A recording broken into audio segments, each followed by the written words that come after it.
So according to the Labor Department, there's about 6 million open jobs in the market where we're near full employment.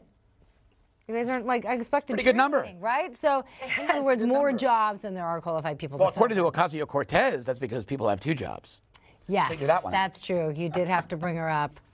So Elizabeth Warren, too, my producer's saying as well. Yes. So there you go, with the exception of a few others. So recently, the White House brought together trade officials, corporate executives, and union leaders, your favorite, to establish the National Council for the American Worker. Yeah, interesting initiative.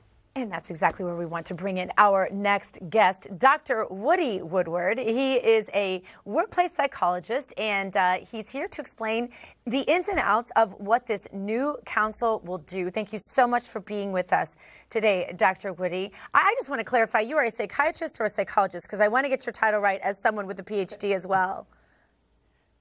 So I am an organizational psychologist, which is actually the #2 hot science job right now, for the record. And it's Dr. Woody, not Dr. Wendy. Okay. Yeah, we got that one. That away, but at least I bothered to clarify the credentials. And I am also an OD specialist. So, Dr. Woody, what new skills do you think American workers should be learning, and where will the resources be directed through this order?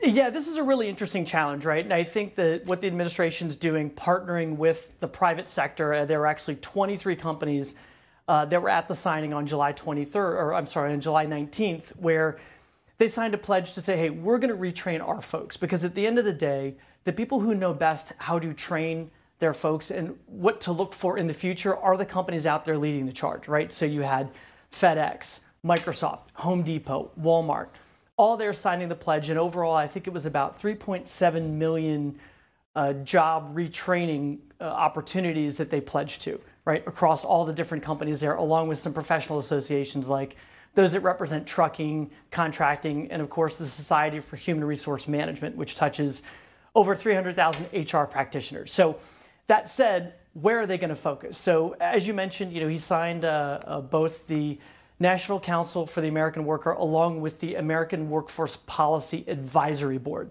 right, which is a group of these outside executives to help give policy guidance to the Labor Secretary and the Commerce Secretary. Now, the question is, what are we looking for, right? At the end of the day, technology is progressing so fast, and it's never going to be this slow again. It's a snowballing effect. For training goes to those under the age of 25. Yeah.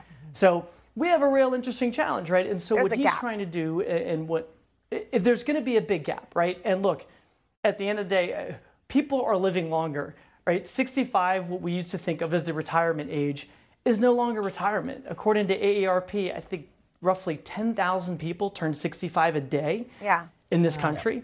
And on top of that, half of those turning 65 don't plan to retire. Well, it's good that we're putting focus on that gap, and hopefully we can do some training for those senior folks who could be very valuable in this effort as well. I want to ask you another question and we don't have a lot of time, but I want to ask you because today the American Psychological Association, Fox News reported, also CBC reported that there is a new syndrome, and it's called Trump anxiety syndrome, different, I suppose, from Trump derangement syndrome. Anyway, this new anxiety, they're saying, is due to the fact that President Trump is the president, and it's one of the symptoms of this new disorder is that people are spending more time online.